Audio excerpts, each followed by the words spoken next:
Okay, usap nga tayo. Sino dito yung kagaya ko na you choose silence over chaos? Ikaw yung taong tahimik lang.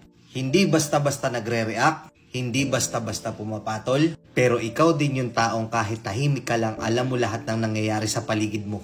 Ha? Ikaw ba to? Nako, sinasabi ko sa inyo, mag-ingat kayo sa mga taong tahimik. Oo, tahimik yan.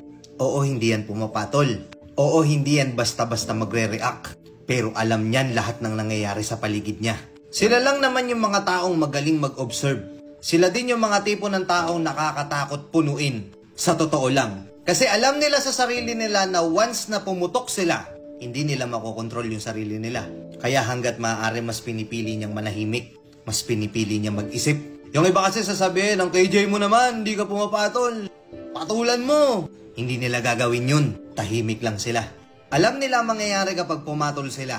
Totoo, di ba? Oo, ako maingay ako dito sa social media. Salita ako ng salita. Walang katapusang mga salita lumalabas sa bibig ko. Pero sa personal, hindi nyo aakalain na sobrang tahimik kong tao. Suplado kung suplado. Lagi nga ako nakasimangot eh. Naglalakad lang ako dyan, bibili lang ako dyan. Lagi nakasimangot yung mukha ko eh. Oo, nabibilang ako dun sa mga taong tahimik na yun. Gusto ko lang ipaalam sa mga tao na hindi porket hindi pumatol sa iyo yung taong inasar mo, yung taong kinukutsa mo, yung taong sinasabihan mo ng hindi maganda. Porket hindi pumatol sa iyo yan, takot na sa iyo yan. Naduwag na sa iyo yan porket tahimik yan. Kasi ang totoo, mas natatakot sila sa sarili nila. Natatakot sila na baka hindi nila makontrol yung mga pwede nilang magawa kapag napuno sila. Totoo, di ba? Sino dito yung mga ganon? Alam kong marami sa inyo mga nanonood dito na ganong klase. Totoo to mga sinasabi ko, di ba? You choose silence over chaos, and that's a fact.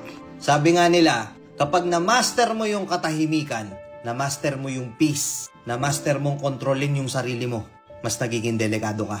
Kasi oo, kaya mong saluhin lahat ng negatibo, kaya mong tanggapin lahat ng masasakit na salita, kaya mong baliwalain na lang lahat, alam mo kung sino yung bobo kausap at hindi. Na kapag bobo yung kausap mo, hindi mo napapatulan, hindi ka mag-aaksaya ng panahon sa kanya. Mananahimik ka na lang. Ikaw yung taong tinutukoy ko. Yung iba patawa-tawa lang, pangiti-ngiti lang. May mga tao dito na kapag inasar mo, biniro mo ng hindi maganda. May mga tao dito na kapag pilit mo silang pipikunin, aalis na lang sila bigla.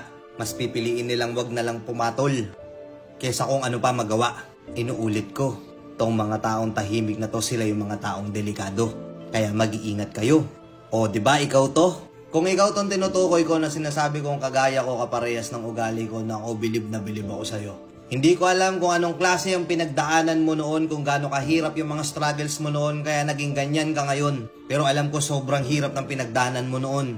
Proud ako sa'yo kasi nakokontrol mo na yung sarili mo ngayon. Pilitin natin magkontrol. Pilitin natin maging mabait sa lahat ng oras. Kasi oo, nakakatakot kapag tayo'y napuno. Diba? Nakarelate ka ba sa content na to? Follow mo kapag nakarelate ka dito. Let's go and peace out!